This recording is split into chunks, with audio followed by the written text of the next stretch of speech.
Chris, I'm a little bit surprised after our slan bashing last week that you that you still agreed to come on. I thought there was going to be a little bit of a boycott after it had on. Absolutely not. I mean, everybody entitled to their opinion, Tom. So it's obviously is it just their opinion can be wrong? Yeah, well, they could be. I mean, I understand that. Obviously, they're an incredibly overpowered race, and therefore win European majors. So it's it's something that needs addressing, right? It's the hot topic. And the bit that I found incredibly hilarious, I'm not sure if you were playing into it intentionally or not, was just the online fury of, oh my goodness, how could we keep a fake team in a made-up universe of hours of fun, albeit don't really choose to engage as a result.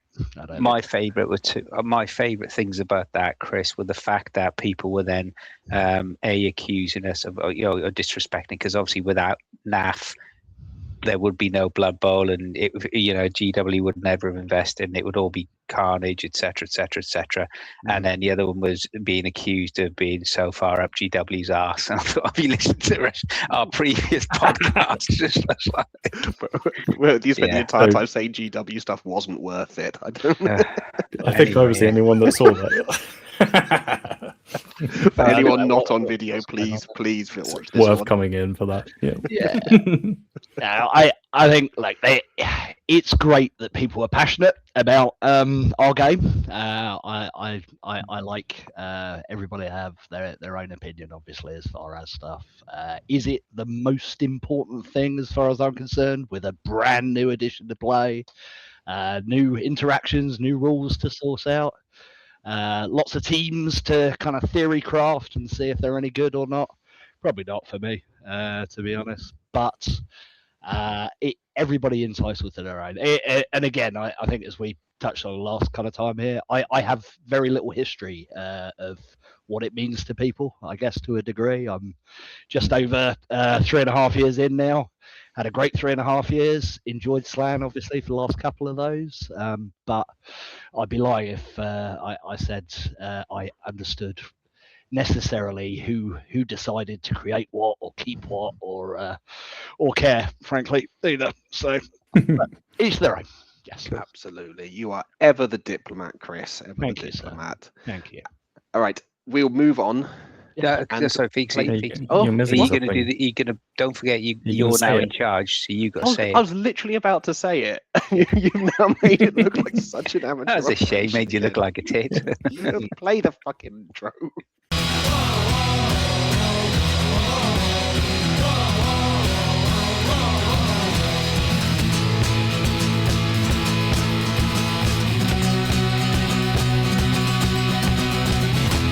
Hello, everyone. Welcome to New Dice Please, the bite-sized Blood Bowl podcast brought to you from the people at Blood Bowl Live. My name is not Chris, as I'm sure you'll be able to hear/see. This is our first episode ever, I believe, without Chris Coe here in charge.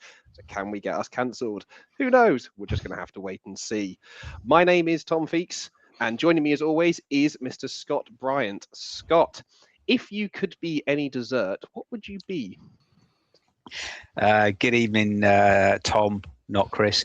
If I was going to be any dessert personally, I'd want to be a dessert that would make people happy and feel like they've had a good time and feel like they've had their money's worth. So I'm just going to go for a spotted dick, just because it's one, there's a cheap euphemism gag in it, which I knew you were going to laugh at.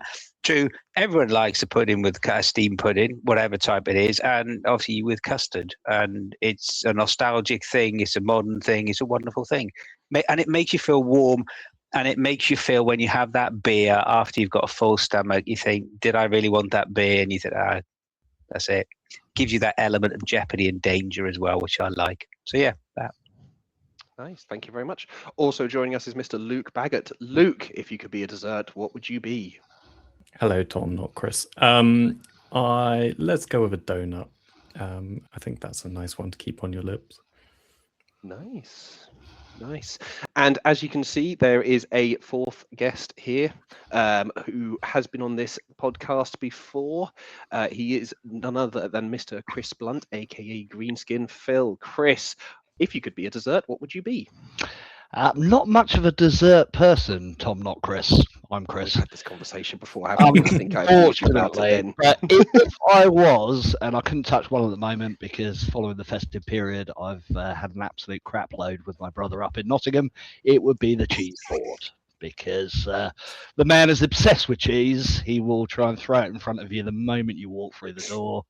And no doubt, having just poured a glass of wine now, it would already be thrust in front of me. So a cheese board, a selection, if you will. Very, very sophisticated. Very sophisticated. Yes. Personally, I, you know what? I think I would go for a flapjack, but a nice soft flapjack. Because there's nothing like coming a freshly baked flapjacks that's still a tiny bit gooey, or if you're out on a long walk and you just have a flapjack with you just to give you that energy boost. That would be the way to go. But we are not here to talk about desserts as much as I would love to spend the next half an hour doing so. We are here today to talk about training and Blood Bowl tips. So we're going to spend a bit of time talking through what we have learned over our Blood Bowl journey, what tips we have received, what information has really changed our lives. Who would like to kick us off? I'm going to pick on you, Luke. What Fine, Blood Bowl I'm tip ready. or training tip have you received that you'd like to pass on? I don't know about received, I suppose. I guess like because I suppose I started with Blood Bowl 2, taught myself the game through that, and then moved to tabletop just over a year ago, probably. And I think the biggest thing I learned in ways to improve quickly was kind of seeking out much better opponents than myself, and kind of very much learning trial by fire, because you kind of, I think playing, the reason this came up was I think because on Blood Bowl 2 I kind of only ever play against AI, but played a lot of it, like taught myself the rules, never really got my head around making a cage or anything. And then when you then play your first tabletop game and you haven't got those kind of like mannerisms or like like cages or screening and those kind of techniques which you can't learn without really seeing them, I think if you kind of teach yourself bad habits, you then struggle to break out of them. But once you're starting playing against better coaches, you kind of see them not make those mistakes, and then you can kind of piece it together and kind of learn that way. So I'd say that kind of, I think, feels like a good first piece of advice. Maybe it's not the very first piece, but after you kind of got your handle on the rules and then want to improve, maybe that's the better bit of advice there. Yeah, I think that's a really good start. It's the second piece of advice you get after what does this skill do, and how does this work. But in order to get better as a Blood Bowl coach, you need to push yourself out of there. I know particularly when I started, I played loads of matches against Chris Coe and former guest David Drysdale and a few other people like that. We just learned how to beat each other basically. But it didn't step out of that until you start doing more. And you realize, oh, the way I've been beating this person or they've been beating me, oh, that doesn't work because someone's got a complete counter to it. Yeah. Yeah. The beautiful thing about the Blood Bowl community too, right, is generally if you ask for it, you will get feedback from pretty much anyone that you wish to do so. I've certainly never been turned down for feedback by anyone. Never been turned down even if I've asked for a game as well by coaches. And I appreciate it's not for everybody to ask. But every day is a school day in that regard, right? I think that we can all come out of the game maybe feeling hard done by at times, or maybe things didn't go our way. But I mean, ultimately, there's probably some decisions there that you can look back on. There's no perfect Blood Bowl in that regard. Definitely not. Yeah, and I think that's the kind of nice thing as well with this community, that it's like, I would say it's very rarely done in a way that feels condescending. Like it's always a kind of constructive oh, you could have thought about doing this differently, rather than that was completely wrong, don't do that again, which I think is a really positive thing about this community, which I'm kind of glad is the case, especially kind of for new players just getting into the game as well. No, absolutely. I think you're right. The vast majority of feedback you'll ever get will be positive, or it will be meant in the right way. Even if you say at the time, yeah, you know, it's negative. It was positive criticism is the thing. There is something to be said. Don't look too much online for it, because there are certain streamers, naming no names, who will hammer you very hard if you send them in any clips or anything like that. So yeah, seek it from the right people. But you're right, it's all about it. Interesting you said about never been refused feedback, Chris. I don't think I have either. No. And generally the people in Nobble, it's all been, particularly when I was first starting out, there was a lot of, you sure you want to do that? Because if you do that, I'm going to do this. Okay. And it's just like, great. But actually, no. Thank you for spotting it. They still kicked my ass when I started, but there was a lot of pointers around it, and that is just stepping out of your comfort zone and playing different people. I think if I look at it, I actually wrote down some of the key things that I found really positive. There are technical aspects of the game in terms of how when I started playing it, my first team was Skaven, but then I would just send a gutter runner 9 squares up and then wonder why suddenly I was down to 10 players. So just learning about that, and there were the technical skills such as caging. Why do you need to form a cage? It helps you. Then there was things like about screening defense. Then there was things about 1-turn touchdowns, and then you get to learn about things like chain pushing. And yeah, no, at the start when I was doing that as a journey, yeah, there were people helping, but I also used to go online, which is fun, and not wanting to blow smoke, but calling out other content providers in our wonderful community. Ben and the Bonehead podcast, and they are, for an intro, they give you all the basics, and yeah, you can argue he does the boat and then he does the chevron and then et cetera, but that's fine. He shows you how it works for each individual race as well, and they're still relevant sort of 5-6 years on. Plus as well, Davo doing it from a slightly different perspective, but as he said at the time, this was for online as well as tabletop. So combination for those. And the other thing I did, I actually would set in the garage, put a mat up or put a board up, and then actually have, I think he used old blood letters of corn from 40k as my opposition. I used to mark with, and just practice in terms of, if the dice, what would you do? And there was those things, and then the maturity, which I definitely learned through playing different people, and that was, first of all, when to roll dice, but just as importantly, when not to roll dice, and understanding as a coach, you don't have to try and score on every opportunity, or you don't have to try and sack the ball on every opportunity. And it's knowing about when to make those decisions. Yes, sometimes, like as Chris was alluding to, sometimes we know the dice will screw us over, and that's all part of the fun of it. And we've all probably got away with dice rolls that you shouldn't statistically have been able to make, and it's gone for us and against us. But it was sort of part of that learning, and having a good community to fall back on, which was very, very good indeed. They were the key things that made for me in terms of, even learning still learning these days in terms of, sometimes this is my own fault as a coach, or sometimes when I'm playing, I try to be very aggressive. I try to go for it as quick as you can, and that's me. That's the way I've always played. If there's a chance on to go through, and even if there's a chance on to do on your first move, if there's a chance, like with a war dancer, to run up to the line, do a 3-up leap over, a 2-up dodge away, and even position a war dancer, or even 2 I've done before, leap over the line of scrummage, go position it by the ball. And I've had 2 war dancers killed in then the first couple of turns, and it's heartbreaking, but you learn. But then sometimes it does work. And it's just, it's one of those things we do. So I think so, and I think, I mean, you could look at very recent bits at supposed high level, or definitely high level in the online Blood Bowl World Championship. Those aggressive coaches are there, Scott. Right? I think and particularly I'd regard myself as an aggressive coach, definitely with the Frogs, but probably with everything I play as well.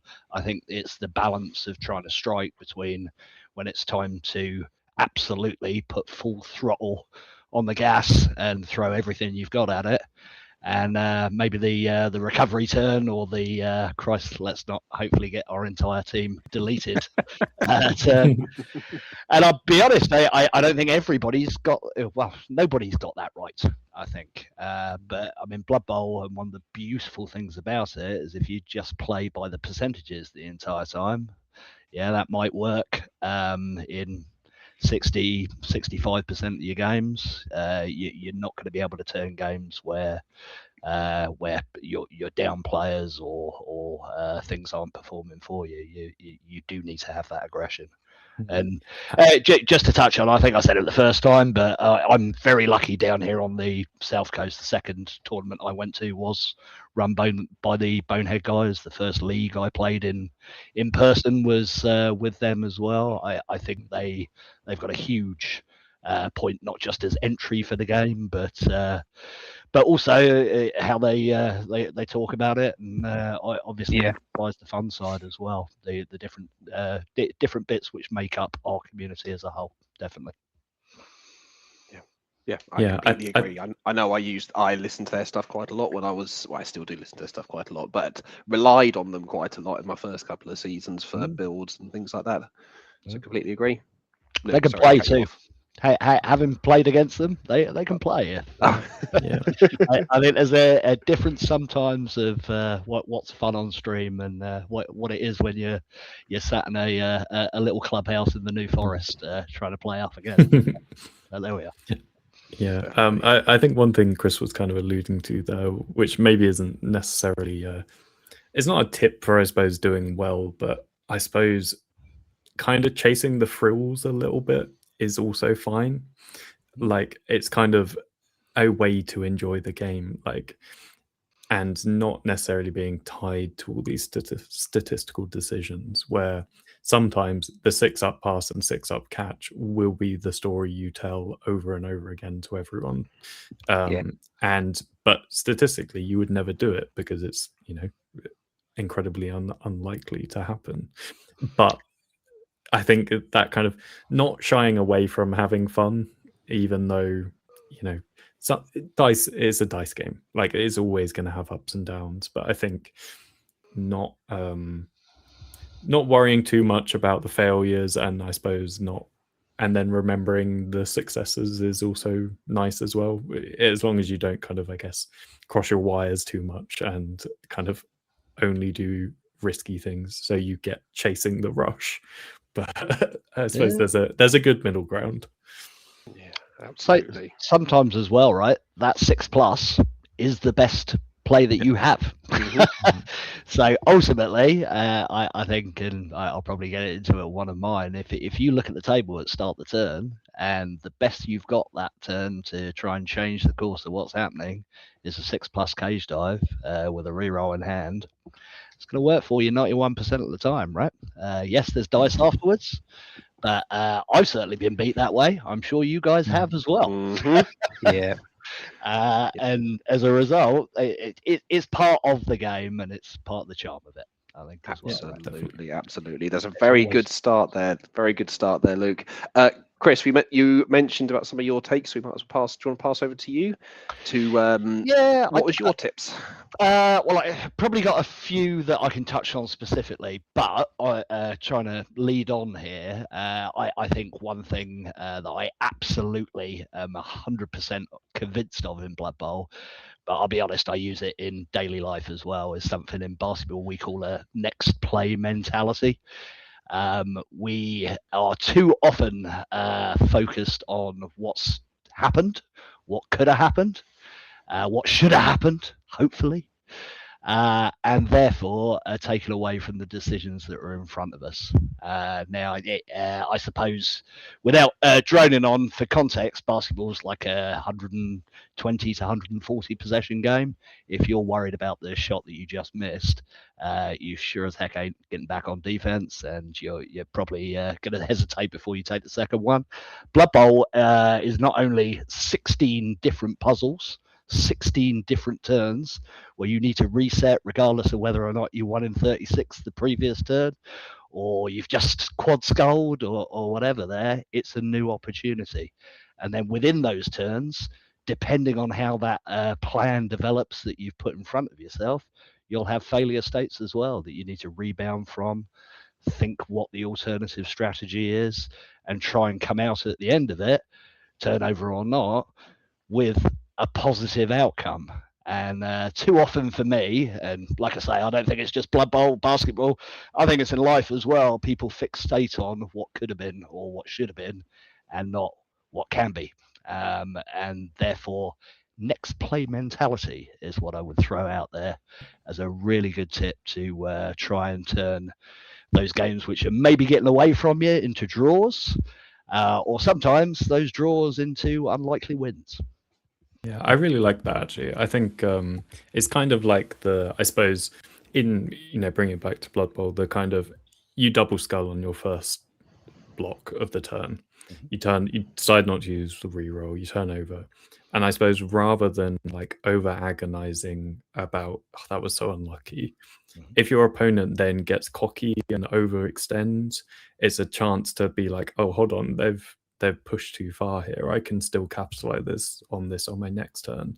And it's that kind of like, it's just that moment to pause and think, how can I make this better? Not agonizing over that detail of the previous turn, which, yeah, I really like that. Great. Yeah, absolutely. I think we'll have all played those games where we get so tilted we just don't. It's almost like you don't see the board anymore. You might as well just be chucking dice at that point because your brain has just gone because you've quad sculled 3 turns in a row or whatever, and it is the odds of it happening. It is going to happen to everyone. It is going to happen to all of us at some point. But touching on that, Chris, when it's happened to you, because I'm sure it has, you're a lovely guy and I've never seen you rage, but I'm sure at some point you probably have raged at the dice.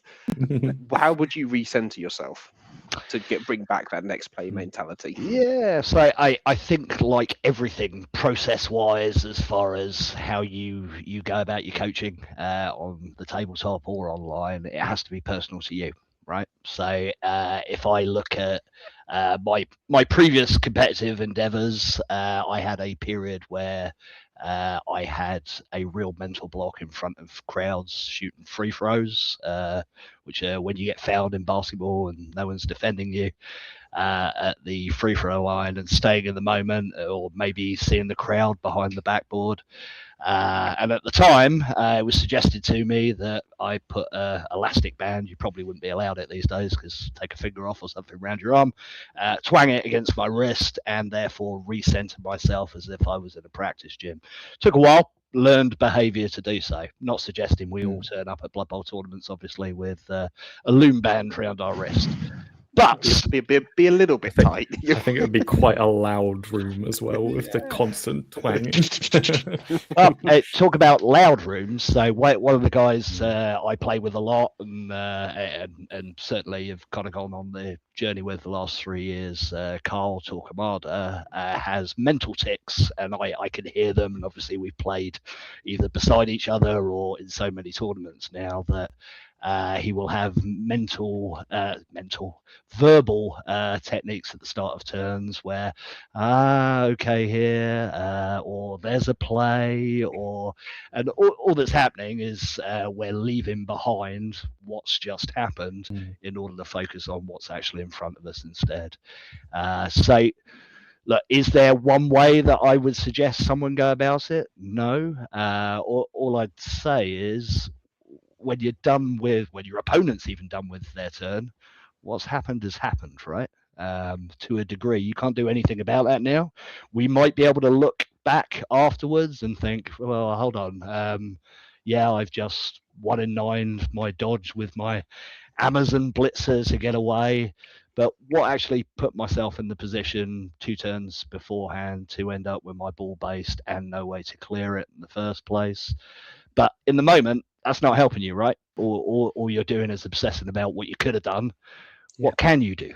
What can I do at this point? What's my best out to get myself out of that situation? And then when you've happened upon it, right or wrong, commit to it. Commit to it fully, right? If this is what we're going with this turn, this is what we're going with. And I'm going to make sure, yes, that I'm trying to guard against failure state as much as possible. Maybe I'll bring a player back first, safe moves or whatever people wish to do so. But ultimately, if I need 3 of these players after this thing hopefully works in order to obviously take advantage of this situation, I'm keeping those 3 players free and yet to activate to make sure that what I've committed to, we can actually see through. And going back to like games which are getting away with you, Scott, I'm sure you've had this with Rats previously as well, right? It is a thing that opponents who are well on top of you, or everything's gone their way on their drive or the first half or removals wise, will shut off. And if you shut off at that point, yeah, fine. The game's probably won. However, the beauty of Blood Bowl is there is always a chance. There is always a swing. You never know what turn it is where you're going to get a couple of removals or a couple of stuns, which completely change the complexion of that drive. And if you stay in the moment, if you concentrate on what the next play is, maybe you're in a position to take advantage of that. Yeah, absolutely. Had that on Friday. Okay. Absolutely had that on Friday. Had to do had a situation with a underworld rat game thrower. Stood up, did a 1 dice blitz in the middle of a cage because I had a couple of other players doing the assists. Says stand up, 1 dice on an orc thrower, and I got a stun ball, went down. Ball scattered beautifully just next to a troll, and of course for a gutter runner it's a 2-up dodge, go around the other side of the cage, 3-up pick up, dodge, out you go, a couple of rushes, and then all of a sudden it's a completely different ball game. Yeah.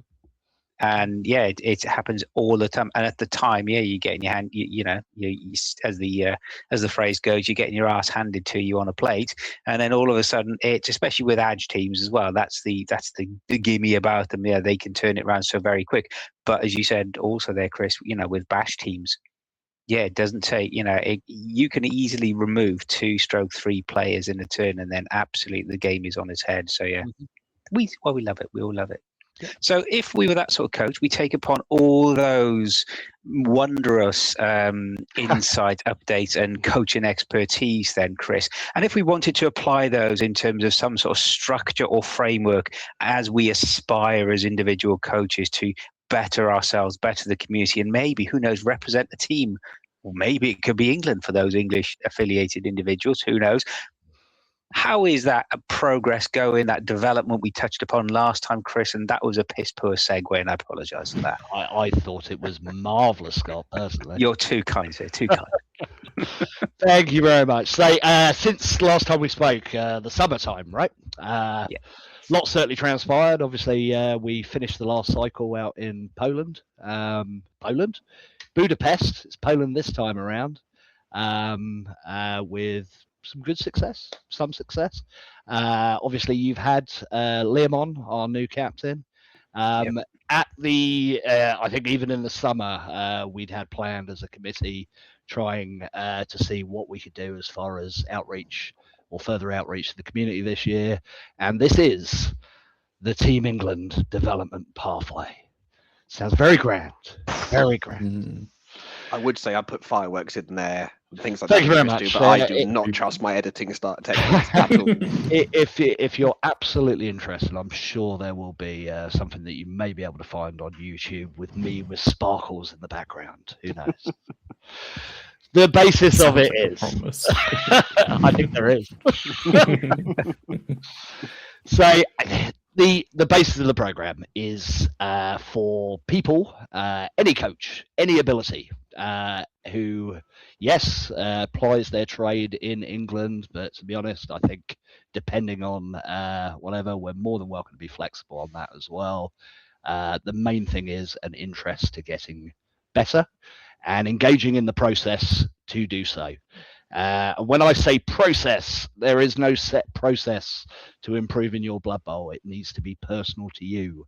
However, there are techniques that certainly I've gone through, not just through basketball, but obviously in the 3-year journey here in Blood Bowl so far, which maybe help you think a little bit more about your game.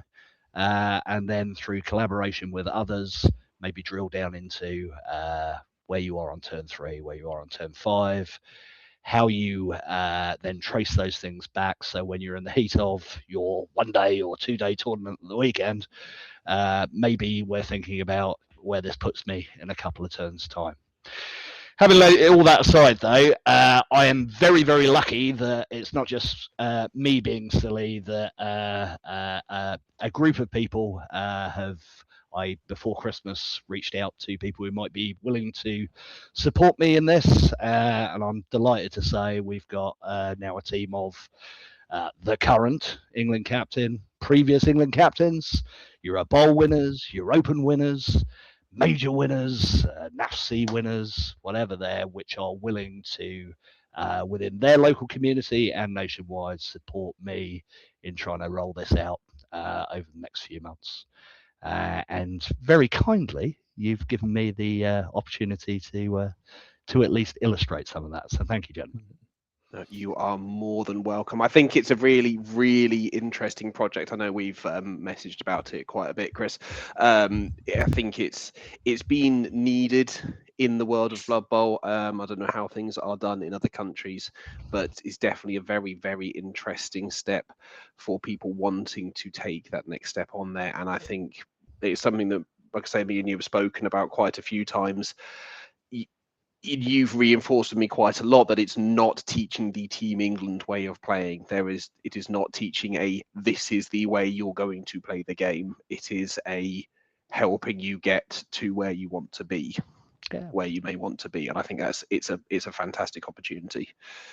And for each of us, that's different, Tom, right? So ultimately, yes, for me, maybe 2 years back, it was getting on the table in Hungary this last year and hopefully giving a good account of myself. It could be I've reached a plateau at the moment, either in league or tournament play, which I just can't seem to move past. One of the things that we've looked at least as a group, my playing group, is generally with Blood Bowl coaches when they start their journey, particularly if they've got some level of ability to start off with, you will see a spike in your results and then a fall off and a plateau as you continue to try and go up the tables and challenge better opponents. Could be trying to move past that plateau. It could be I've been in my local league now for 2-3 seasons, doing well, but don't really know how to move past. Really supportive as far as obviously the league, the commissioners, because they all are. However, there's no one really that plays the style that I wish to play. Right down to, and we've had interest already. I know there's Blood Bowl every weekend over the UK at the moment. There are certain areas where there are no gaming groups. That there are very few, or at least we're talking severe travel. Maybe not the 3+ hours I do to get to Nobble. I was going to say you do quite a bit of the severe travel yourself, I think. That's all right. It's well worth it, mate. Well worth it. But yeah, can we pair? Can we put that person in touch? Can we have a support network for those coaches? So takes all sizes, and I'll be honest, look, I'm sure other people in the competitive community may disagree with me. There is no one way to play Blood Bowl. There never is. I have absolutely, you're a sum of your parts as far as your competitive journey, taken things from people as far as my play. There's no way I play my frogs in the same way that Kfo plays his frogs, or Stimmer plays his frogs out in Germany. We play them all in different ways, different risk profiles, different builds. But we're lucky enough that we've had people contribute to that journey and are still contributing, right? And I think one of the exciting things for me, as far as the people who've put themselves forward regionally at the moment, is they appreciate that as well.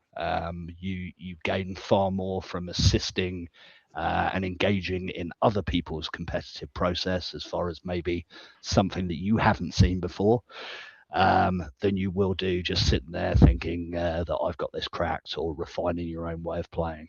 As I say, every day's a school day, right?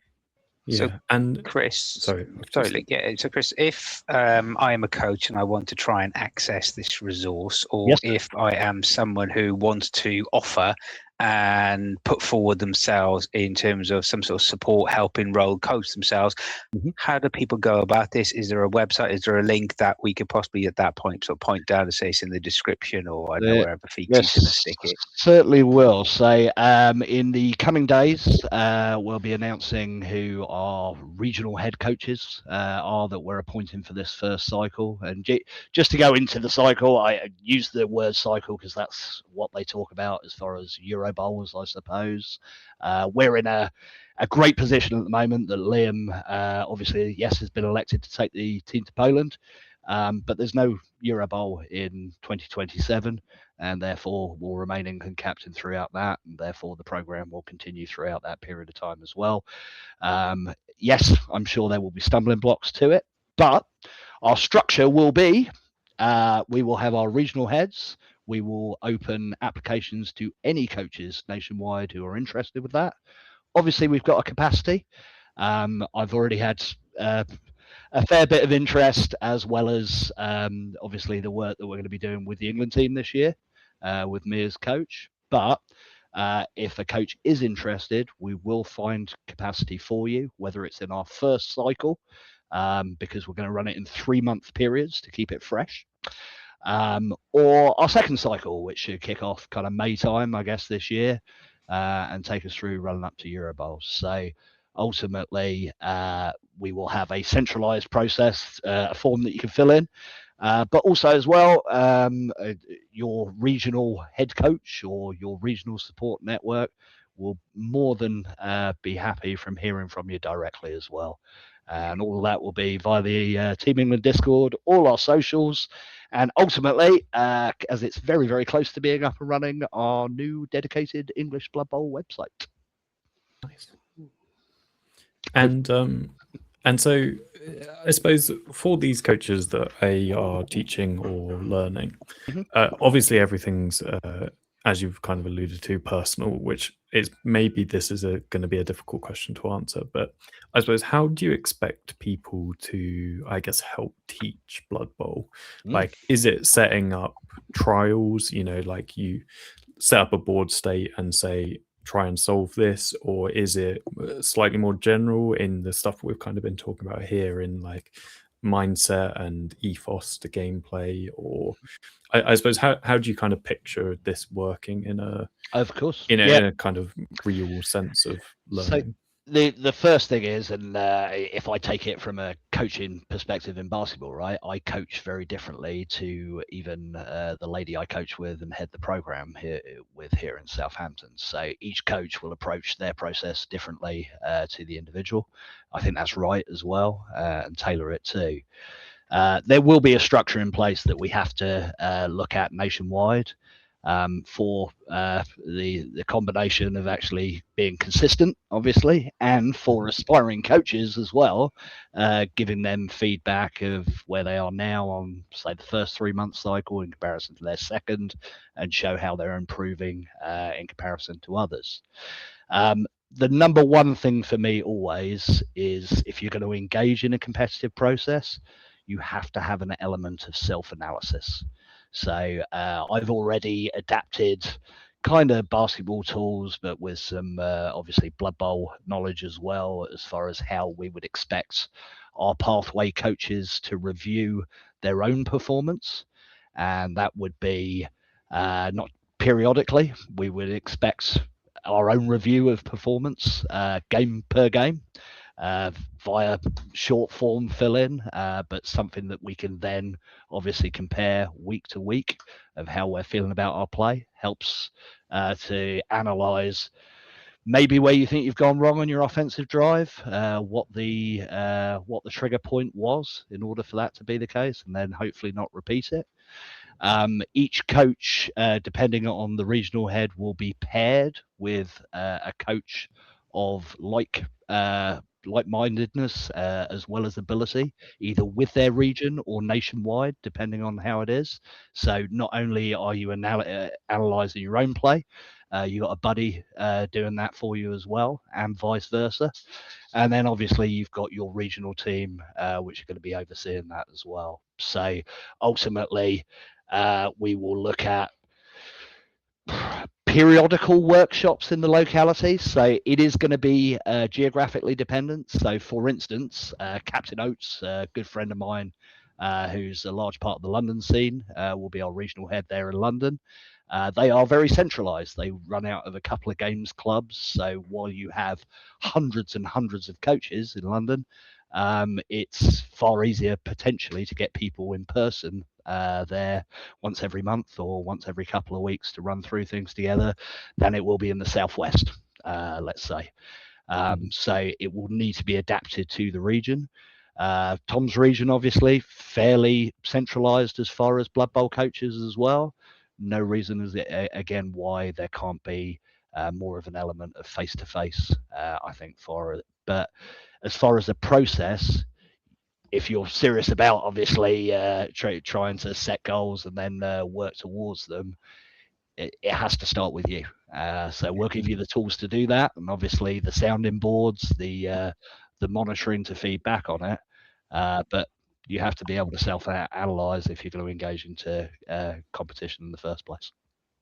If that makes sense. I suppose, yeah, it does. And I suppose for those that, I guess, I don't know, say they're, yeah, I mean, I think you've said it. I think it comes down to that self-motivated drive to be able to get the most out of this. Because I was going to say, if someone's like, they feel they're doing fairly well in tournaments, they want to improve, but maybe they don't necessarily have the aspirations to, make the world team or, the or do majors or anything like that. But they just really love Blood Bowl and want to improve it, but maybe don't necessarily have the time to invest in self-evaluating forms. Will they be kind of fairly snappy to fill out kind of, what's the kind of structure of how that works? A self-evaluation form should take you less than a couple of minutes, essentially, per game. Okay, so I see no reason why you wouldn't be able to do that if you're engaging after every league game, let alone every tournament game. I think on that basis, or a tournament review if you're going to play there at the weekend. I think as far as the actual game review, the buddies will be paired with each other to actually review with obviously guidance from their regional person there to start off with. Ultimately, that's when you start to drill down collaboratively into decisions made during Blood Bowl. So it'd be great if regionally we can pair coaches up. That will depend on who actually applies there in the first place, and then being a similar level to be able to obviously, or a similar baseline to start off with, for that to be productive. If not, online is great, and yes, okay, we're probably a couple of months away from Fumble being to the new rules. We're testing out with the team at the moment, adapting Fumble, so we can obviously start testing rosters, start games in. I see no reason why we're not doing that with our pathway coaches from jump as well. It doesn't need to be a massive time commitment, maybe a couple of games a month, as far as actually co-review, but then that is something far easier to put in front of the regional head and maybe get some targeted feedback for you on a monthly basis. But the cycle themselves, sorry, just to digress with it, to keep it fresh, we don't want to just obviously say, here you go, here's your buddy, and we'll see you in 2027, right? It has to be, is this working on a month-to-month basis, week-to-week basis as far as it? If not, that's what the regional head is there for. And each 3 months, you need a break from that probably a month's break, I think, is what's scheduled in the calendar there at the moment, before we're setting new goals and reassigning nationwide. And that could be as well, because it's been pointed out, outside of your locality as well, right? So it could be that Scott's played Blood Bowl in Suffolk for God knows how many years. He's banged heads with all of you 100 times. I don't want to get any sort of feedback from anyone there, right? That's the beauty that we've got with nationwide coverage. I would like to think we pair people up with people who they're going to be productive together. Thank you very much for all of that, Chris. That has been incredibly interesting, and make sure you keep an eye out there. I feel like, Scott, you have got a list of questions because I've seen you scribbling stuff down. I always do. I always do when we and I left my notepad in the office, and I'm out working remotely at the moment, so I'm scribbling everything on one spare piece of little paper I've got. We're not going to do, you may or may not be happy, Chris, we're not going to do hot takes because you've done so very well in that, but we may revisit that on hopefully your next one. Number one, right? Well. Number one, right? Yeah, well, maybe I haven't seen it. I can't confirm because I don't have the leaderboard in front of me, but I will come back and confirm it with you. I've been watching for a reason. Number one. Number one. Woohoo! Bashing frogs off screen doesn't get you anywhere in this book. Anyway, just a quick one. Yes, that was the first one. Season 3 is upon us. And just a very, very quickly, what's your top 2 for pros and cons for Season 3 that you can think of at this moment in time?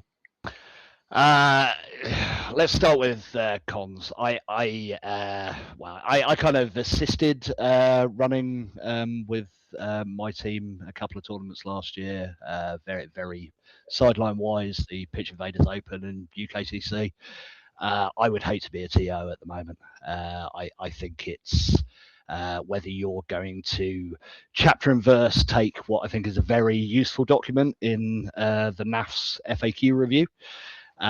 Or take your own take on it. There are going to be multiple questions every single tournament that is going to require the goodwill of the community, and certainly in the 2 events I've played so far, that's always shone through. I think we've had lots of rule books open, lots of questioning around tables as far as certain edge cases. But if NAFC was tomorrow, I think Kent, which you guys are going to, is relatively soon. 100+ people tournaments is going to take an awful lot of investment. And thank God we've got the community that we've got, because I see that otherwise as being a bit of a clusterfuck, frankly. So, sorry. Technical term. That's fine. And of course, you'll be helping Tom Feeks with his editing skill at that point. So well done, excellent. Keep him on his toes. And then we are here, and this is being recorded on Tuesday the 13th, or Friday the 16th of January. We have the next GW release. Bookie's favourite is that it's going to be some star players and some high elves. Anything particular you'd like to see? Any curveballs? Obviously, that you'd like to see maybe a squig team that everybody seems to be very infatuated with these days, in our Discord at least. What, apart from GW deciding? Slam's not happening. Let's move on. Let's move on. Let's live in the real world. I would love that to be. That would be hilarious. I feel like the Blood Bowl community page would just explode. It would be so entertaining. I can think of a few gentlemen whose heads might explode. Absolutely, if that was the case. I personally, I played an awful lot of the current high elves. My last game this weekend, I played what is the stopgap version, I suppose. I will certainly not be playing them until the new ones are released, if that's going to be the case. So would be very happy if that's the case. I suppose as far as star players, yes, having read through the Bretonian spike and the Tombkin spike, it seemed a bit light in that regard. So no bad thing at all. But I think I said the last time I was on here, right? I'm a big believer in the more we got, the better, as far as I'm concerned. So give me something new, man. Give me, if it's going to be squiggies, great, let's go with some squigs. If we're looking at some different type of rat bastardization team or chaos or just not another human team, please. I feel like we've got enough Umis, as far as I'm concerned. My greenskin nature is offended by the number of them that kick around, and plus they come with tackle now as well, so they can sod off as far as I'm concerned. So new but not Well said. human related. It's a fantasy universe. Let's push the boat out.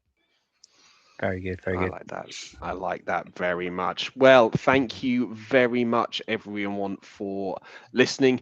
If you have any comments about your own top tips or training tips that you've picked up along the way, or if you're interested in getting involved with the Team England development program, there'll be some stuff coming up, obviously from GreenSkinPhil as well, but we'll pop some stuff down below as it is. But Mr. Scott Bryant, how can people get in touch with any questions or comments? If people want to share some of their career game-changing learnings or insights, drop us a note. If you want us to put you in touch with Phil, with Chris and everyone at Team England and part of this, supporting this rollout of the outreach program, drop us a note, newdiceplease@gmail.com. Even if you want to talk about Feeks' soft flapjacks, my spotted dicks, Luke's donut lips, and even Chris being smothered in cheese, maybe about some of his family siblings being robbed in finals.